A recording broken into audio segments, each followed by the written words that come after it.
Isa na namang tanggapan ng DPWH ang naabo ng Miyerkules. Nasunog ang DPWH office sa Cordillera Administrative Region o CAR. Ayon sa ulat ng Baguio City Fire Department, naganap ang sunog sa Financial Management Records Room ng DPWH CAR sa Engineers Hill. Alamin natin ang latest sa investigasyon sa nasabing insidente. Makakapanayam natin si Baguio City Mayor Benjamin Magalong. Magandang gabi po. Magandang gabi, Mayor. Magandang Robio, Dexter, and Miss Peggy sa inyo ring mga viewers and listeners. Mayor, ano po yung pinakabagong hawak niyong resulta sa ongoing investigation dyan sa sunog sa DPWH CAR office? Well, ongoing pa yung forensics. Mhm. At ang maganda rito is natapos na yung collection of pieces of evidence at mismo na yung central office na ng Bureau of Fire ang nag-take over ng investigation. Kaninang hapon natapos nila lahat yung pag-process ng fire scene at nadali nila lahat yung mga nakuha nilang ebidensya sa Metro Manila. Mhm. At siguro i-process nila dyan for the next several days or few days. Hopefully by Monday meron ng definitive na resulta. So hintayin na lang natin siguro kung ano yung ipapahayag ng Bureau of Fire, ganun na rin yung DPWH.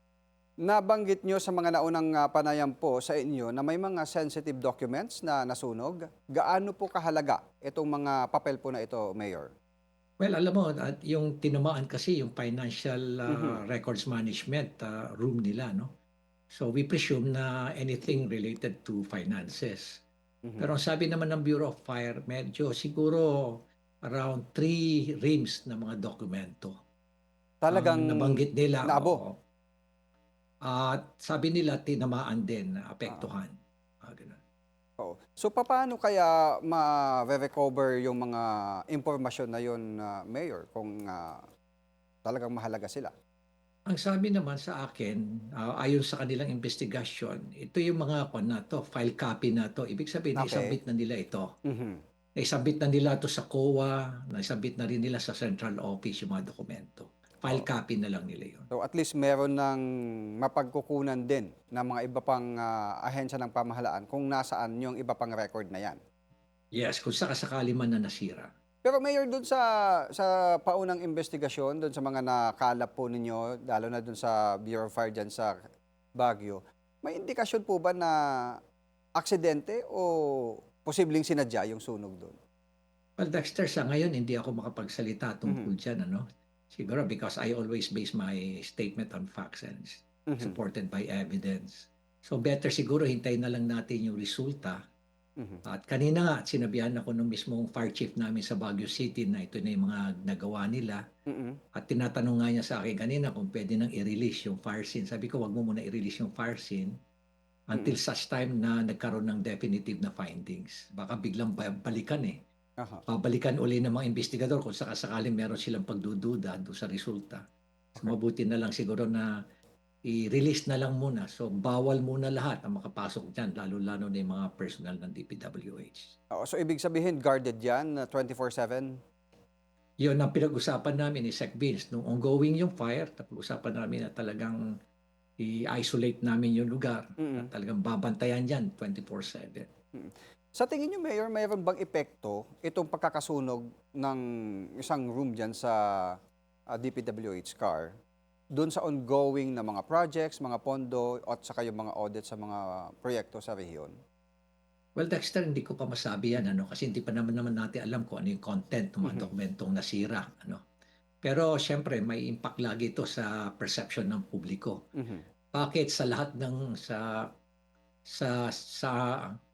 ng kadaming parte ng building, bakit yung financial management pa? Yun nga Hmm. ang tinatanong ng karamihan na mayor. Kaya may mga hinala, may mga pagdududa yung publiko. Pero papaano niyo po masisiguro na magiging transparent at maging kapani-paniwala yung magiging resulta nitong investigasyon?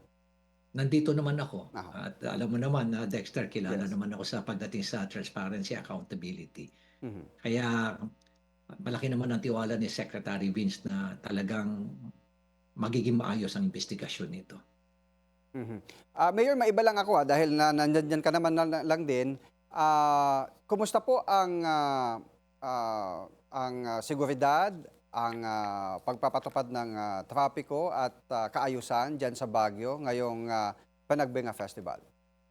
Magandang katanungan yan, Dexter, ano? Kasi lagi na lang nilang ini-issue yung traffic. At totoo naman, dahil sa dami ng sasakyan na umaakit ng Baguio, lalo-lalo na ng Christmas. But itong kwan naman, itong Panagbenga, alam mo, kwanto every weekend lang Mhm. ang traffic dito, ano? At ang pinakamatinding traffic talagang mangyayari rito during the street parade at yung float parade, which is actually toward the end of the month. Mhm. In fact, may extend yata to around siguro mga March 1. Yan na lang. So, ang least of worry namin ngayon is sa traffic. Mas matindi yung naranasan ng traffic naranasan namin traffic noong Noong December. December, yes. Kasi halos 2 weeks yun na tuloy-tuloy na walang pasok. Mhm. At talagang napakaraming taong umakyat doon. Yung security and safety, that is something that I can guarantee you dahil di-revise ulit namin. Mm. Pero minor revision na lang yung ginawa namin doon sa aming safety and security plan dahil Mm. maganda naman yung execution nung past Panagbenga. Oo. At talagang meron pa nga 2 araw na wala talagang krimen na nangyayari kahit na napakaraming tao, especially during the float parade Oo. at street parade. Mayor, ano nang update doon sa nabanggit yung plano before na ilalabas sa city yung mga terminal ng bus? Well, magpipirmahan na kami ng Megawide. Megawide ang nanalo dun Mhm. sa PPP project. So magpipirmahan na kami next week and hopefully in the next few weeks or few months, mag-umpisa na yung kanilang construction. Alam mo Mhm. naman, ang Megawide kilala to doon sa napakagandang transport terminal natin dyan sa PITX. They Yes. own it and they're operating it. And it's the same company that's going to put up the intermodal transport terminal dito sa siyudad ng Baguio along Marcos Highway. Oo. So, saan yung exact location na nung magiging, anong magiging tawag doon?